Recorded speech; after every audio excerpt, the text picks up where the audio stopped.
Voilà, j'ai eu l'occasion, le plaisir immense de participer à la dernière édition du festival Transamérique à Montréal, avec le soutien de l'OFQJ.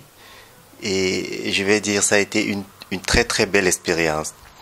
Une très belle expérience. Déjà, ça commence par le voyage, qui était assez long, donc on imagine bien. Et puis on atterrit en plein décalage horaire et tout, voilà, avec le Cameroun. Donc, mais c'était vraiment très bien parce que à l'occasion de ces rencontres, j'ai justement rencontré pas mal de gens. J'ai d'abord rencontré des spectacles, des très beaux spectacles. Évidemment, tous n'étaient pas beaux, ça va de soi. Il y avait de très très beaux spectacles. Par exemple, du Cameroun où je viens,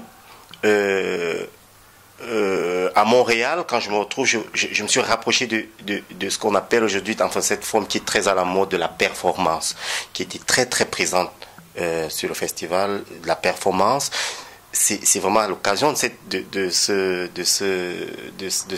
cette participation que j'ai vraiment vu des spectacles avec beaucoup de performances, avec beaucoup de spectaculaires. Pour moi, c'était très intéressant.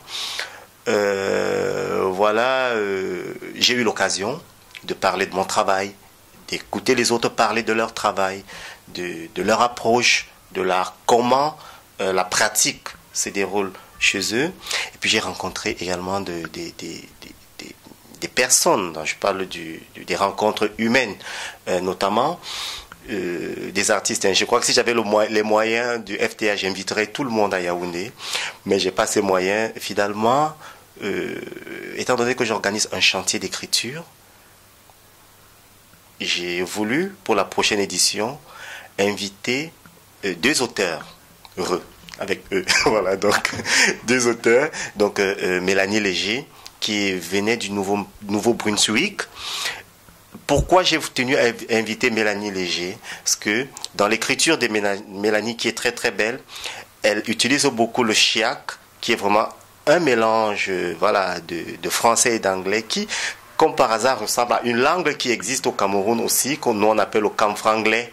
Parce que le Cameroun est aussi bilingue, donc c'était très très particulier et cette rencontre-là fait que j'ai voulu l'inviter sur mon événement.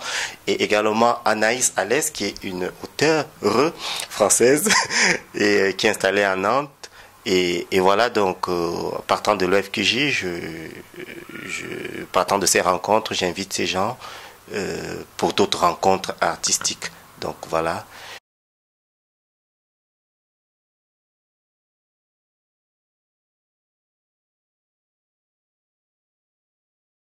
C'est une espèce de... C'est ce monde très large dans lequel je vis, dans lequel je suis né.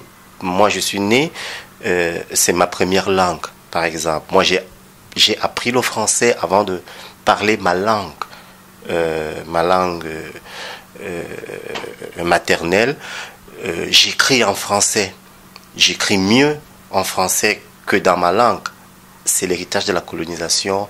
D'aucuns me diront que voilà, mais c'est ça, c'est comme ça, je suis dedans. Et puis c'est une très belle langue, c'est la langue dans laquelle je trouve les mots pour dire les sentiments, pour dire, c'est la langue dans laquelle les choses me viennent dans mon travail de créateur. Et c'est justement la langue qui permet que même au Québec, je puisse communiquer avec, ou alors que voilà, que nous puissions communiquer. Donc pour moi, c'est la francophonie, c'est ce monde-là. Pour moi, c'est un monde, en fait. C'est pas seulement la langue, hein, je crois. C'est aussi une façon d'être à la francophonie, je crois. C'est une façon de voir le monde aussi. Ouais.